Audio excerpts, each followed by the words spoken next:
Yo, kumusta mga kakanto? Ito na naman po si Kanto Tejero. Welcome sa isa na namang kwento ng aming paglalakbay kasama ang aking asawa at mga leader riders ng Cavite. Siyempre, at si Clicky, ang paboritong motor ni Mrs. Ito ang simpleng paraan namin para gumawa ng memories. Iikot, kakain, titigil, magpapapicture, uulanin, aarawin. Basta't magkakasama, solve na. Pagbating muli po ng isang magandang araw, magandang gabi mga kakanto. Sa mandako ng mundo kayo naroroon ngayon. Kumusta po kayo? Shout out! Mega loud shout out sa mga kasama kong wagas leader riders sa pangunguna ni Shalamoto leader rider Faith, Kinalea, Machi, Rose at sa kababayan kong si Manny. Welcome to Kanto Tejero's Pure Auto Vlog. Ngayon ay samahan nyo kami sa aming kwento ng 4 na araw na Northern Luzon Ride mula July 4 hanggang July 7, 2025. Itinuturing na rin namin itong isang North Loop dahil umikot kami mula lalawigan ng La Union, Ilocos Sur, Ilocos Norte, Cagayan, Isabela, Nueva Vizcaya at pabalik ng Nueva Ecija. Mapapanood ninyo ang road trip namin mula Patapat Bridge palabas ng Ilocos Norte hanggang sa Santa Praxedes, Cagayan. Habang kwentuhan tayo sa aming pag-ikot like North Loop, may mga lugar na wala kaming nakuhang pictures at video, lalo na sa gabi at sa sobrang lakas ng ulan. Kaya madalas ay kwento na lang at maglalagay din ako ng mga pictures na available para may visualization naman ang mga manonood. Tara, simulan na natin!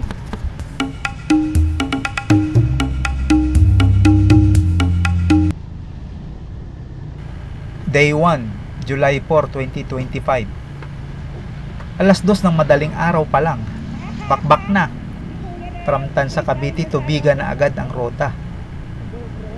Mahigit 14 hours kami sa kalsada, kasama na ang stopover para kumain, umihi at mag-power nap. Sobrang haba pala ng La Union. Pero nung makita namin ang Ilocos Sur Welcome Arc sa Tagudin, grabe, parang nabunutan kami ng tinik.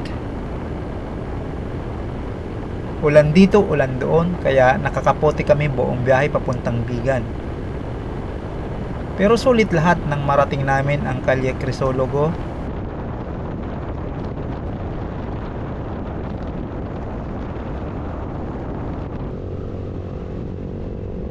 At tumuloy kami sa The River House ng Gubantes. Saan ka pa?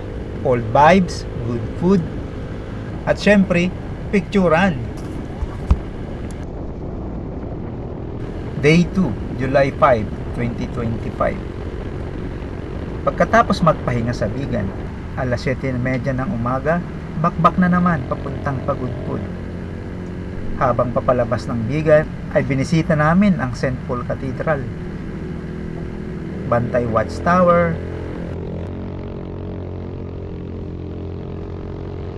Baluarte Zoo,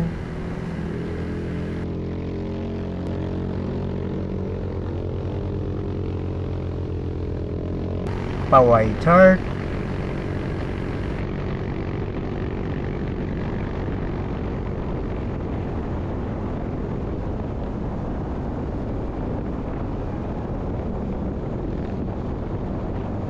Paway Lake,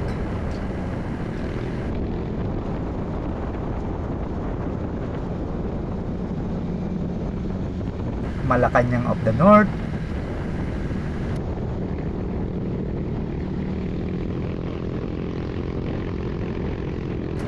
Bangi Windmills,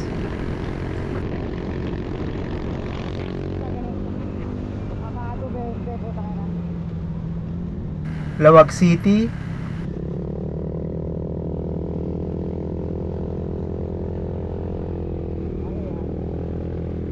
at syempre ang Sinking Bell Tower. Hanggang sa wakas, narating din namin ang Pagudpud Welcome Arc.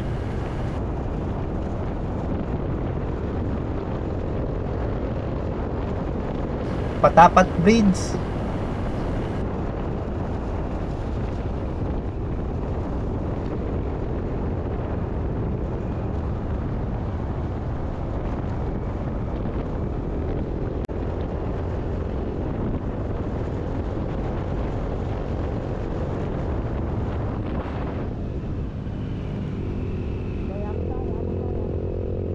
at Blue Lagoon.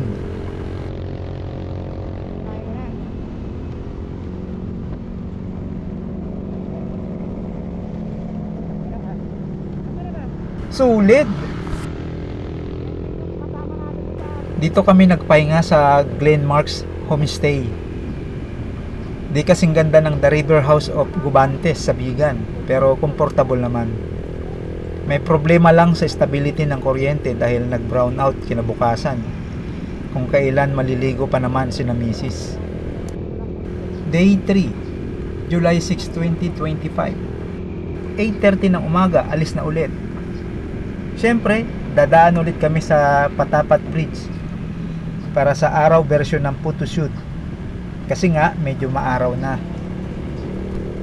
Nagkasundo ang mga lady riders na dumiretso na papuntang Cagayan Province, Isabela, Nueva Vizcaya at lusot na sa Nueva Ecija. Kesa naman bumalik pa sa Ilocos Sur at La Union kung saan kami dumaan last July 4. Dito namin napagtanto, ang laki pala ng Cagayan. Buhat umaga hanggang 5:30 ng hapon ay nasa Cagayan pa rin kami. Grabe. Kung nainip kami sa La Union, doble dito. Maluwag naman ang mga highways at halos lahat ay tuwid at diretso. Kung sa Maliko ay sigsag ang daan, dito naman ay madalang ang liko-liko.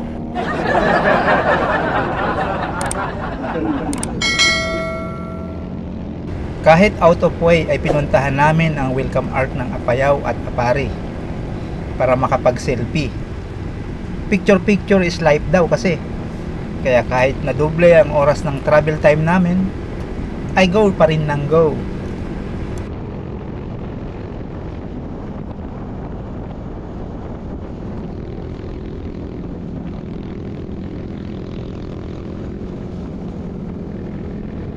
After Cagayan, bakbak na papuntang Malig, Isabela para kumain at magpahinga sa relatives ni na Leia. Nag-aagaw na ang liwanag at dilim na makarating kami doon. Pero hindi pa tapos. By 8:30 PM, biyahe na naman. Target na ang rotang papuntang Aliaga, Nueva Ecija. Dumaan kami sa Santa Fe, Nueva Vizcaya, ang pinaka-challenging na ruta. Kasabay namin doon ng malalaking trucks. Sa sigsag, isang maling overtake. Giniling ka talaga. Nagpetron stopover kami sa Solano, Nueva Vizcaya para matulog sa trip bago ang Santa Fe sigsag. Malamig din pala ang klima doon pababa ng bayan ng Bayungbong na nagpalala ng antok namin. Sa wakas narating namin ang Aliaga, Nueva Ecija ng 6:35 AM. Yung 11 hours na ride naging 22 hours dahil sa stopovers, pero okay lang, safe naman buong travel namin. Day 4, July 7, 2025. At ito na ang huling araw ng aming Northern Luzon Adventure. Mula Nueva Vizcaya, bumaba na kami pabalik ng Nueva Ecija at diretso na pauwi ng Cavite. Masasabi mo bang North Loper na kami kung narating namin ang Calle Crisologo ng Bigan City, Paway Chart, Lawag City, Malacanang of the North, Bangi Windmills, Blue Lagoon, Patapat Bridge, Santa Praxides, Claveria, Balisteros at Tugigaraw, Cagayan, Malig, Rojas at Cabanatuan, Isabela, Solano, Bayumbong at Santa Fe, Nueva Vizcaya, at syempre Barangay Bukot sa Aliaga, Nueva Ecija. Kung ako ang tatanungin mo, North Loop na yan.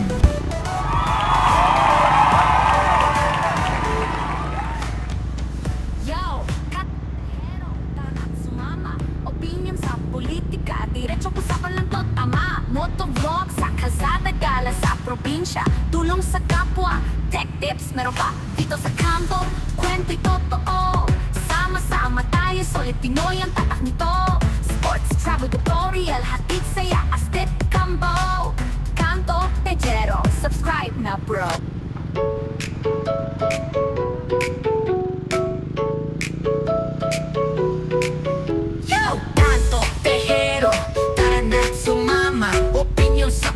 politika, diretsong usapan lang to tama. Tutulog sa kasada, gala sa probinsya, tulong sa kapwa, tips meron pa. Dito sa kanto, friendly totoo, sama-sama tayo, solid Pinoy ang tatak nito. Sports, travel, tutorial, hatid saya, astig combo, kanto, techero, subscribe na bro.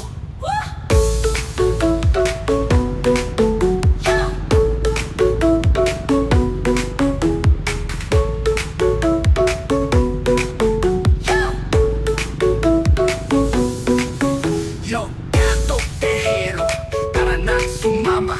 Opinyon sa politika, diretsong usapan lang to tama.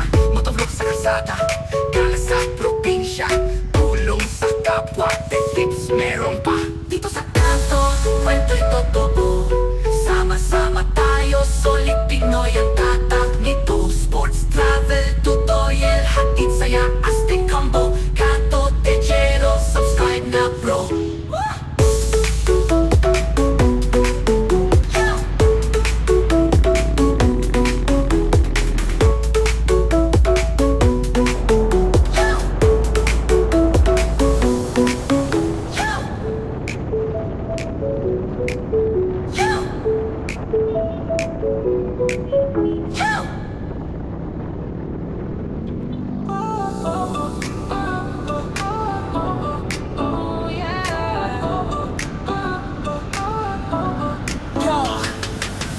Techero, tara na sumama. Opinion sa politika, diretsong usapan lang to tama.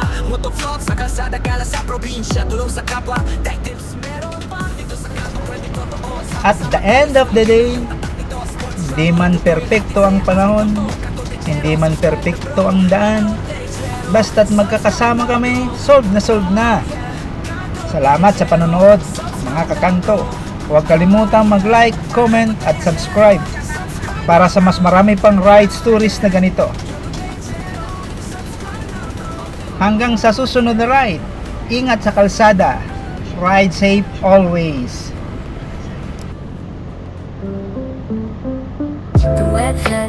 Thank you for watching. See you on my next video.